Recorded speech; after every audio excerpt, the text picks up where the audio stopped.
মাত্র ২০ মিনিটের বৃষ্টিতে তলিয়ে যায় ব্রাহ্মণবাড়িয়া শহরের প্রধান সড়ক সহ কয়েকটি এলাকা। ড্রেনেজ ব্যবস্থা ও সড়ক সংস্কারের অভাবে প্রতিনিয়ত এমন দুর্ভোগ পোহাতে হচ্ছে পৌরবাসীকে। এই বর্ষায় উদ্বেগ বেড়েছে আরও, তাই দ্রুত ব্যবস্থা নেওয়ার দাবি ভুক্তভোগীদের।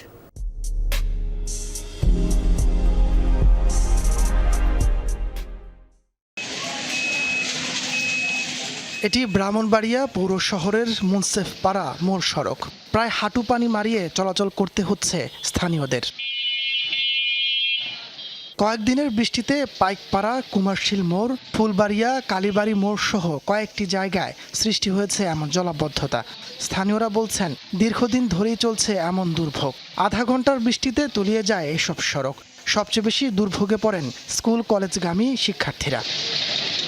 পানির জন্য আমাদের স্কুলে যেতে পারতেছি না, বাচ্চা নিয়ে রিক্সা পাই না, অনেক পানি বাইরে আসতে হয়। বেশি পানি হয়ে গেলে দেখা যাচ্ছে আমাদের গাড়ি নিয়ে যাইতে মোটর ডুবে যায়, সঠিকভাবে যাইতে পারি না এক জায়গা দিয়ে। এই রোডের যে দুরবস্থা, আমার মনে হয় না ব্রাহ্মণবাড়িয়ার কোনোখানে এত বাজে অবস্থা আছে। কাস্টমার আসে না, কাস্টমারের যে খুব খারাপ অবস্থা, মানুষ চলাচল করতে পারে না এদিক দিয়ে পানির জন্য। স্থানীয়দের অভিযোগ, অপরিকল্পিত ড্রেনেজ ব্যবস্থা আর তা দীর্ঘদিন সংস্কার না হওয়ায় এমন দশা। অথচ কোনো উদ্যোগ নেই পৌর কর্তৃপক্ষের। আমাদের পৌরসভা কি ঘুমিয়ে আছে? তাদের কি দায়বদ্ধতা নেই? মানুষ কি তাদেরকে ট্যাক্স দিচ্ছে না? প্রশাসনের কাছে কয়েকবার বলা হয়েছে, কিন্তু বলা হওয়ার পরেও কোনো পদক্ষেপ নিতেছে না। ড্রেনেজ ব্যবস্থা অকেজু হওয়ার জন্য স্থানীয়দের অসচেতনতাকে দায়ী করছেন পৌর কর্তৃপক্ষ। জেলা প্রশাসক বলছেন, জলাবদ্ধতা নিরসনে দ্রুতই সমন্বিত উদ্যোগ নেওয়া হবে। এই জলাবদ্ধতা সৃষ্টির পিছনে যেমন পৌরবাসী দায়ী, পাশাপাশি আমাদের যে পৌর কর্তৃপক্ষ আছে বা পৌরসভার যে স্ট্রেংথ বা ক্যাপাসিটি আছে, এখানে কিন্তু একটু ঘাটতি আছে। আমাদের লোকজনের ঘাটতি আছে, আমাদের মেশিনারিজের ঘাটতি আছে, আমাদের ব্যবস্থাপনায় একটু দুর্বলতা আছে, এটা সত্য।